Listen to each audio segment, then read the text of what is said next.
தாவேகா கூட்டணி அமையும்னு சில பேர் பேசினாங்க. சில இடங்கள்ல அது விவாத பொருளாவும் மாறுச்சு. அது இல்லவே இல்ல அப்படின்றத நேத்து தாவேகா தெளிவுபடுத்தியிருக்கிறது. இது வந்து வெறுமனே அந்த கூட்டணிக்கான பேச்ச வந்து நிறுத்தி வைக்கணும் அப்படின்றதுக்கான அறிக்கை மட்டுமா?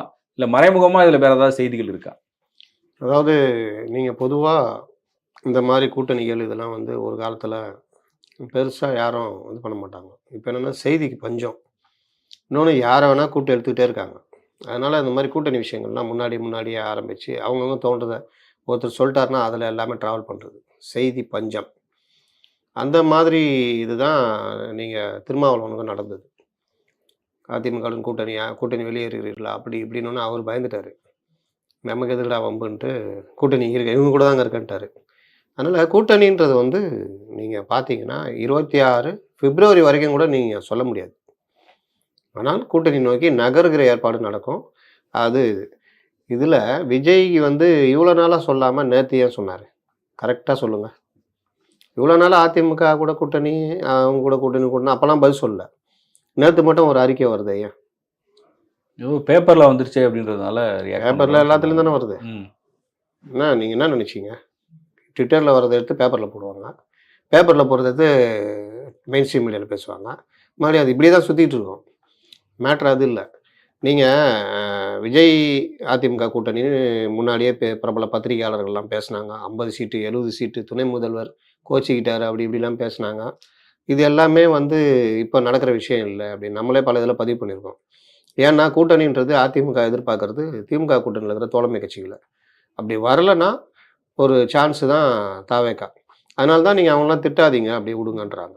பாஜக கூட கூட்டணி இல்லன்ட்டாங்க. இது இப்படியே போய்க்கிட்டு இருக்குது. ஒரு காலத்தில சேரலான்னு விஜய் கட்சிக்கும் தெரியும். நம்ம ஒரு வேளை சேரலான்னு. இது இப்படியே போம்போது, ஒரு தரப்பு இந்த கூட்டணி சேர்ந்துறக்கூடாதுன்னு ரொம்ப உறுதியா இருக்காங்க. ஏன் உறுதியா இருக்காங்கன்னா, நீங்க பாஜகவுடைய பி டீமு இந்த மாதிரிலாம் ஒரு இத கிளப்பி விட்டா, ஆன்டி பாஜக வேவ வச்சுக்கிட்டு சிறுபான்மை மக்கள், பட்டியலின மக்கள் இது அப்படியே நம்ம ஜெயிச்சுட்டே வரலான்றது அவங்களுடைய ஸ்ட்ராட்டஜி. அத நோக்கி தான் நகர்ந்துட்டு இருக்கிறாங்க.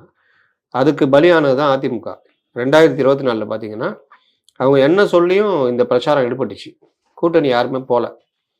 பலியானாங்க. சேம் அதே டாக்டிக்ஸ இப்ப பயன்படுத்தலாம்னு ட்ரை பண்றாங்க.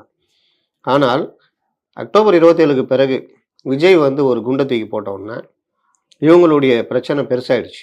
கூட்டணி கட்சி. இந்த விவாதங்கள் மெயின் ஸ்ட்ரீம் மீடியாக்கள்லேருந்து யாருமே தவிர்க்க முடியாத விவாதமா மாறிடுச்சு. கூட்டணி. இவரு கூட போறாரா? அவரு கூட போறாரா?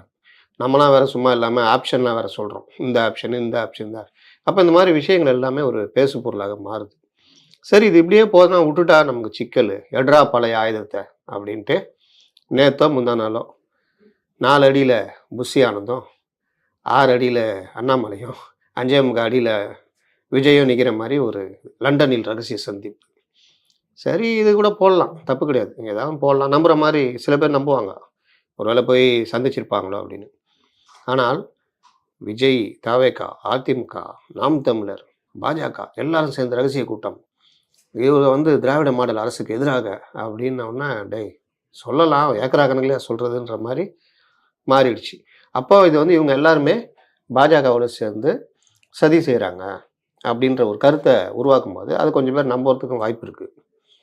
அப்போ இந்த மாதிரி விஷயங்கள் வந்து ரொம்ப டேஞ்சர்ன்றதுனால நேற்று தாவேகா இந்த அறிக்கையை விடுறாங்க.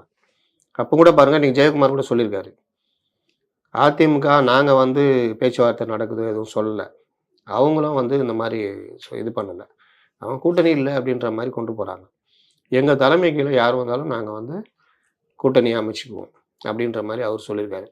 இன்னைக்கு காலையிலேருந்து ஒரு ஃபேக் இது ஒன்று பரப்புகிறாங்க. அதுவும் இந்த இந்த ஐடி விங்கு இந்த மாதிரி டீம் தான் போட்டு வெளியில் சுற்றிட்டு இருக்குது. என்னென்னா புதிய தலைமுறை கார்டு அது ஒரு இது கூட தாங்காது. தாவேக்கா ஒன்றும் இல்லாமல் போவோம்னு ஜெயக்குமார் சொன்ன மாதிரி. ஜெயக்குமார் பேட்டி நான் அப்போ தான் பார்க்குறேன். பார்த்த உடனே இந்த கார்டு பார்த்த உடனே என்னடா இது இந்த மாதிரி பேச மாட்டாங்களா? வாய்ப்பு இல்லையே.